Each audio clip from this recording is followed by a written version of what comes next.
Era a era de ouro dos sequestros de aviões. Grupos armados invadiam um avião, faziam exigências absurdas e deixavam os governos correndo para responder.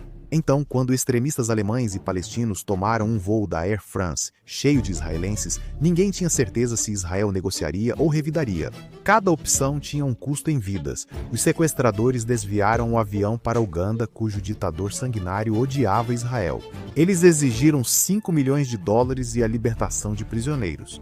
Se Israel não atendesse em uma semana, explodiriam o avião com todos. O governo israelense passou aquela semana em debate, com a tensão aumentando a cada hora. Um passo em falso poderia custar mais de 100 vidas. Em 4 de julho de 1976, o governo israelense finalmente deu sua resposta. Logo após a meia-noite, comandos israelenses invadiram o aeroporto de Entebbe, gritando em hebraico: "Fiquem abaixados, viemos trazer vocês para casa." O pânico tomou conta quando o som de tiros e granadas cortou o ar. 90 minutos depois, o avião estava a caminho de volta para Israel. Como os israelenses conseguiram realizar o lendário ataque em Entebbe? O começo dos anos 70 foi difícil para os israelenses. Nas Olimpíadas de Munique, um grupo terrorista palestino matou 11 atletas israelenses ao vivo na TV, chocando o mundo. Um ano depois, a devastadora surpresa da guerra do Yom Kippur custou quase 3 mil vidas israelenses. Pouco depois disso, um grupo terrorista assassinou 25 crianças israelenses e seus professores. E então vieram os sequestros de aviões, a tática mais chamativa e arriscada de todas. Hoje, a El Al é famosa, ou talvez infame, por seus rigorosos protocolos de segurança. É a única companhia aérea comercial do mundo cuja frota está equipada com sistemas antimísseis, portas de cabine reforçadas, agentes de segurança à paisana a bordo e comissários de bordo treinados em Krav Maga. Mas nem sempre foi assim.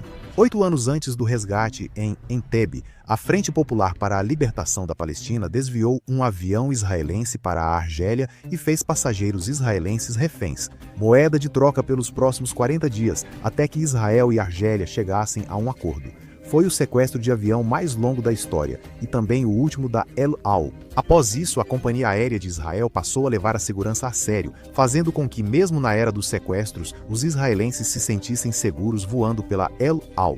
Eles sabiam que seu governo mantinha protocolos de segurança rigorosos para voos de Tel Aviv, independentemente da companhia aérea. 8 anos depois, um avião da Air France partiu de Tel Aviv sem sequestradores, levando cerca de 200 passageiros, principalmente israelenses e judeus, rumo a Paris.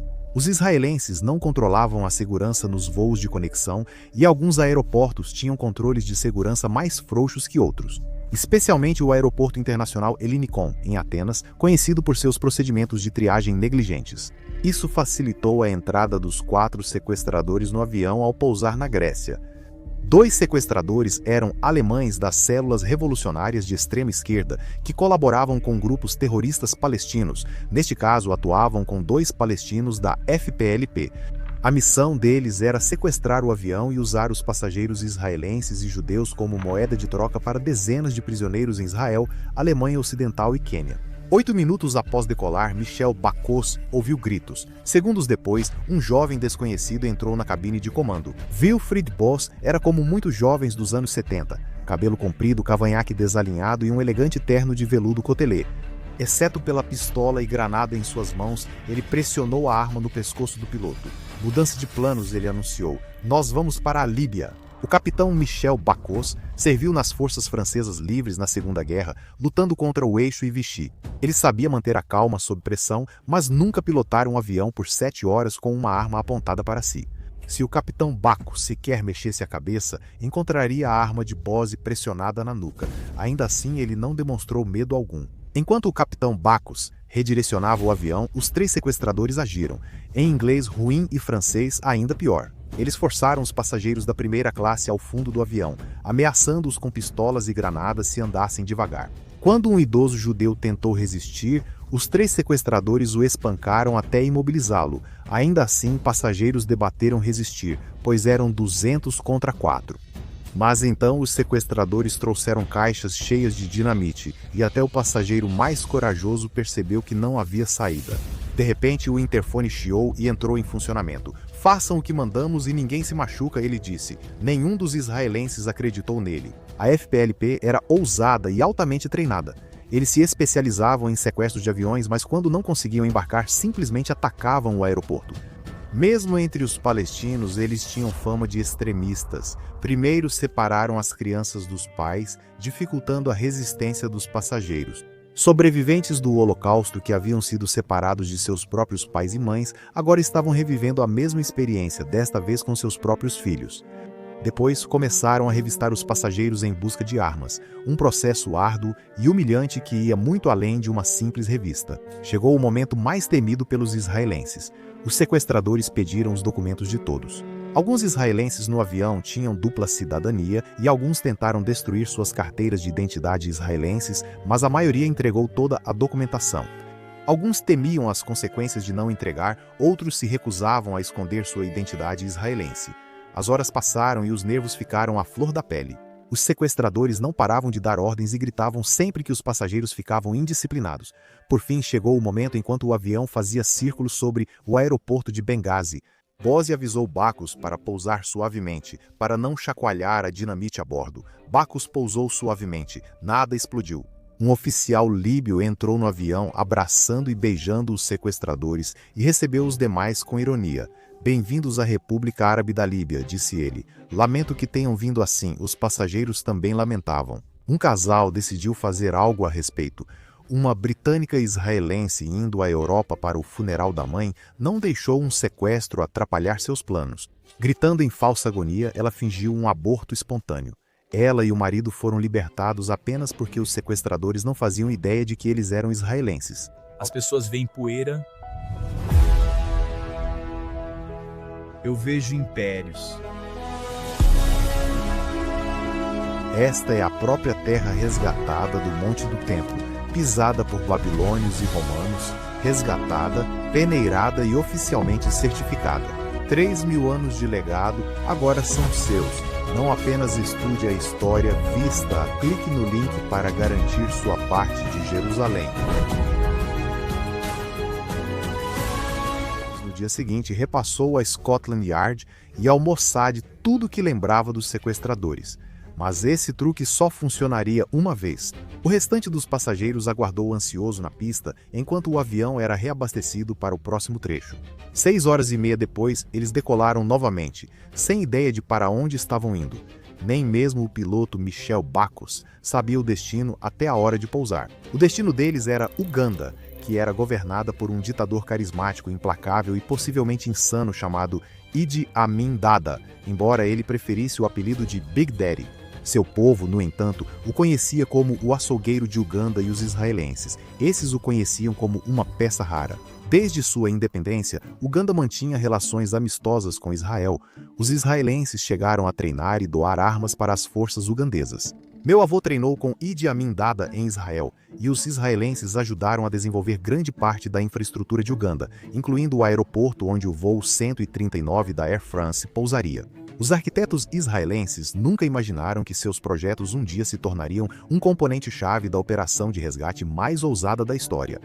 O relacionamento de Idi Amin com Israel azedou quando os israelenses recusaram enviar armas de graça. Ele expulsou todos os israelenses de Uganda, perseguiu a pequena comunidade judaica do seu país, aproximou-se de Gaddafi e até começou a elogiar o antigo Führer alemão. O problema da Itália está no nosso passado. Agora pensamos nas futuras gerações e em um plano para o futuro. Pouco depois que o voo 139 pousou em Entebbe, após mais de 24 horas de viagem, o próprio Idi Amin apareceu para cumprimentar os passageiros. Diariamente, ele aparecia com uma roupa diferente e extravagante, e contava aos israelenses histórias de sua época em Israel. Ele começava e terminava cada visita com um caloroso Shalom, e então esperava aplausos. Os cativos obedeciam. O que mais poderiam fazer? Eles estavam sendo mantidos pela FPLP em um país distante, governado por um ditador com uma reputação brutal. Seus captores avisaram que, sem as exigências atendidas pelo governo israelense, ninguém sairia vivo de Uganda. Em poucos dias, Bose e seus comparsas da FPLP haviam separado os passageiros israelenses e judeus de todos os outros. Alguns judeus escaparam da chamada seleção, termo alemão usado para separar prisioneiros nos campos de extermínio. Logo após, a FPLP liberou passageiros não israelenses, mas reteve a maioria dos judeus, independentemente da nacionalidade. Após serem libertados, alguns passageiros procuraram agentes de inteligência de vários países para relatar tudo sobre seus sequestradores. Eles não sabiam que as forças de defesa de Israel usariam essas informações depois para resgatar os 102 reféns. Eles não tinham como saber do plano ultra-secreto e audacioso que estava sendo elaborado em Jerusalém. Em poucos dias, comandos de elite israelenses seriam autorizados para uma missão tão ousada que parecia fantasia. Enquanto a FPLP zombava e abusava de seus cativos, o exército israelense preparava um plano tão secreto que nem o primeiro-ministro sabia. O primeiro-ministro inicialmente apoiava negociações, já que Uganda estava a 4.800 quilômetros e era governada por um ditador instável. O aeroporto estava cercado pelas tropas de Idi Amin, muitas das quais haviam sido treinadas pelos próprios israelenses, e ainda havia os agentes da FPLP para se preocupar, sem falar em toda a dinamite deles, mas esses eram obstáculos superáveis.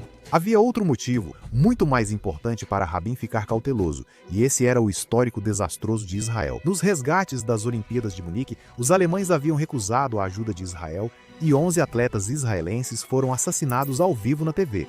2 anos depois, forças especiais israelenses invadiram uma escola no norte de Israel, onde outro grupo terrorista palestino mantinha centenas de crianças reféns.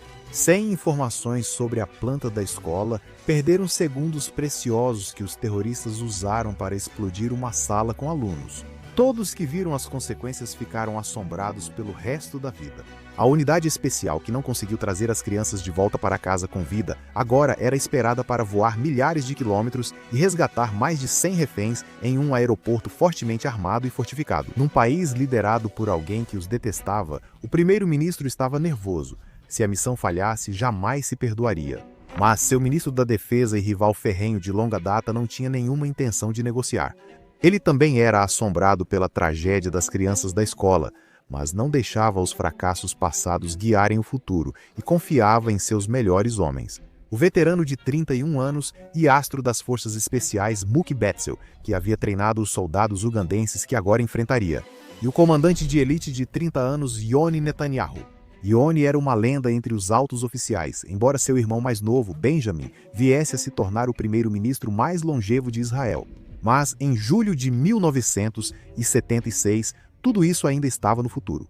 A única coisa na mente de Yoni era garantir que a missão fosse bem sucedida. Após uma semana analisando as plantas do aeroporto e todas as informações, o esquadrão ultra-secreto apresentou seu plano ao primeiro-ministro. Ele poderia ter se recusado a olhar, irritado com a insubordinação, mas Rabin também fora comandante de elite. Ele sabia reconhecer um bom plano quando via um, e esse era um bom plano. Bem, tirando o fato de que era completamente sem precedentes e possivelmente insano. Centenas de comandos distribuídos em 4 aviões de transporte militar e acompanhados por 2 aviões de passageiros voariam 4.000 quilômetros mantendo-se a menos de 30 metros do solo, para que nenhum radar os detectasse. Eles levariam um Mercedes preto, igual ao que Idi Amin dirigia, para que pudessem fingir que estavam apenas escoltando o presidente, em uma visita noturna ao aeroporto. Eles planejaram um ataque rápido e preciso, invadir o aeroporto, evitar confrontar as tropas de Uganda, eliminar os sequestradores, resgatar 102 reféns, embarcar todos nos aviões e, em seguida, deixar a equipe de limpeza destruir o campo de aviação para que não pudessem ser perseguidos. Moleza. A equipe de comando sabia do risco de mortes e o governo israelense se preparou para um número significativo de baixas. Apesar dos riscos, o primeiro-ministro não queria negociar e se recusou a libertar prisioneiros responsáveis por graves campanhas terroristas em Israel. Fazer isso desmoralizaria ainda mais uma nação já desanimada. Além disso, o ensaio geral da operação havia ocorrido sem problemas, então, à medida que o tempo se esgotava para o prazo final, ele autorizou a missão. Yoni Netanyahu não esperava que o primeiro-ministro desse sinal verde. Mas, quando o relógio marcou 3h30 do dia, 3 de julho de 1976, Yoni Netanyahu se viu em um avião militar a menos de 30 metros acima das areias do deserto do Sinai, a caminho da missão mais importante de sua carreira. Menos de 8 horas depois, ele estava em Uganda deslizando pela noite, no Mercedes preto trazido para imitar Idi Amin. Mas os israelenses não sabiam que ele havia trocado recentemente o carro por um branco. Eles não esperavam que um soldado ugandense apontasse o rifle para o carro. Tinham ordens de não enfrentar as tropas, mas Yoni temeu que tivessem perdido o elemento surpresa. Ele se inclinou para fora da janela e atirou. Com silenciadores avançados, o movimento foi silencioso, mas o tiro não foi letal e o soldado revidou. A noite explodiu em uma chuva de balas e a única opção que os israelenses tinham agora era agir rápido, antes que todo o aeroporto explodisse em uma bola de fogo. Os reféns ouviam o tiroteio do lado de fora, sem saber o que ocorria. Sabiam apenas que, de repente, os guardas empunhavam fuzis, mas não miravam a porta. Parecia que eles estavam prestes a antecipar o prazo das 14 horas e atirarem todos os reféns ali mesmo, até que os israelenses invadiram atirando para todos os lados. Um dos guardas da FPLP lançou uma granada de fumaça, incendiando os colchões onde os reféns se encolhiam. Apavorado, um dos reféns se levantou para evitar o fogo. Esse momento de cautela lhe custou a vida, porque ele foi acidentalmente baleado por um comando israelense, e as ordens do comando eram atirar primeiro e perguntar depois. Então, quando alguém se levantava, eles atiravam, assim como os guardas restantes. O jovem nunca teve uma chance. Durante o tiroteio, os comandos esqueceram do megafone. Após quase atingirem mais 2 reféns, lembraram que podiam se comunicar. Um dos comandos levou o megafone à boca e gritou em hebraico: "Fiquem abaixados, somos das forças de defesa de Israel." Os reféns correram para o avião, mas foram alvos de tiros disparados da torre de controle. Sem hesitar, os israelenses revidaram, destruindo a torre com um RPG. Depois disso, não houve mais tiros. A operação ocorreu antes do amanhecer e a maioria dos reféns estava, no máximo, semi-vestida. Eles pareciam desarrumados, em choque, de pijama ou roupa de baixo, mal ousando acreditar que estavam seguros. Mas nem todos os reféns conseguiram sair. 3 foram baleados, 1 pelas forças israelenses, 2 pelos guardas e um quarto nem sequer estava no aeroporto.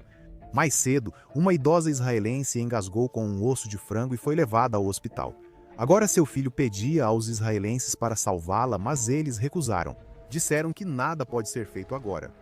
Nossas ordens são de decolar assim que todos forem evacuados, mas o homem que deveria estar dando as ordens estava em silêncio. O comandante da missão, Yoni Netanyahu, levou um tiro no confronto inicial e sangrou até a morte antes mesmo de ser colocado no avião. Ele foi a única baixa militar. Enquanto o avião subia aos céus, Mookie Betts olhou para a paisagem que se afastava. Poucos anos antes, ele tinha sido um dos israelenses expulsos por Idi Amin. Agora ele estava partindo, não triste e confuso, mas triunfante, tendo realizado o impossível em apenas 50 minutos. Os reféns estavam livres, mas a equipe israelense ainda precisava explodir todos os aviões no aeroporto. Missão cumprida, eles decolaram deixando o pesadelo para trás. Mas, para alguns, o pesadelo estava apenas começando. Porque quando Idi Amin descobriu sobre o ataque, ele ficou furioso. Primeiro, ele matou vários de seus próprios soldados. Convicto de que colaboraram com israelenses, pois quenianos permitiram que eles reabastecessem em seu território. Ele matou centenas de quenianos que moravam em Uganda. Milhares fugiram com medo de serem as próximas vítimas. E quando ele soube que uma refém israelense, uma mulher de cerca de 70 anos, havia sido deixada para trás em um hospital na capital de Uganda, ele mandou matá-la também. Mas ninguém sabia disso ainda. Então, quando os aviões finalmente pousaram em Israel, eles foram recebidos por uma explosão de alegria. Os reféns não israelenses, incluindo a tripulação da Air France, foram hospedados em hotéis luxuosos e recebidos como heróis. A missão foi bem sucedida, mas a tristeza pairava sobre a multidão. 5 famílias nunca teriam seus entes queridos de volta, e Israel havia perdido um de seus soldados mais promissores. Quando o ministro da Defesa soube da perda de Yoni, teve que virar o rosto para que ninguém visse suas lágrimas. O ataque a Entebbe logo se tornou algo lendário. Judeus ao redor do mundo passaram a andar mais orgulhosos, e Israel entrou na segunda metade dos anos 70 com orgulho e moral renovados. A maioria das nações ocidentais elogiou a operação e, embora vários países quisessem condenar o Estado judeu, o Conselho de Segurança da ONU bloqueou a votação. Horas após a operação, o primeiro-ministro Yitzhak Rabin se apresentou diante do Knesset e anunciou o sucesso da missão como uma notável manifestação de fraternidade e coragem judaicas. O líder da oposição descreveu os soldados como macabeus ressurgidos.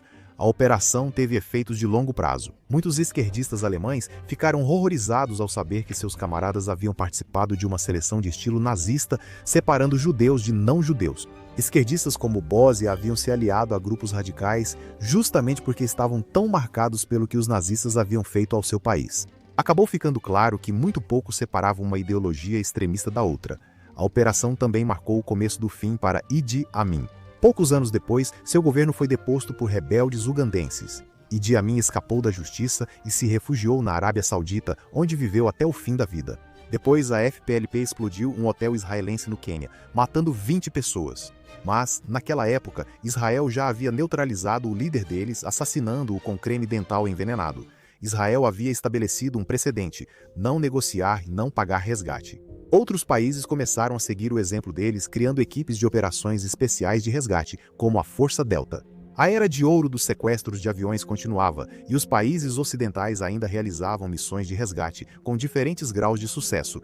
A lenda de Entebbe inspirou inúmeros filmes, livros e operações semelhantes e transformou Yoni Netanyahu em um nome conhecido, impulsionando a carreira política de seu irmão. Mas, mais importante ainda, tornou-se um símbolo dos riscos que Israel estava disposto a correr para resgatar homens e mulheres judeus do perigo. Um compromisso que foi significativamente desafiado pela catástrofe de 7 de outubro e pela guerra entre Israel e o Hamas, mas que ainda perdura até hoje.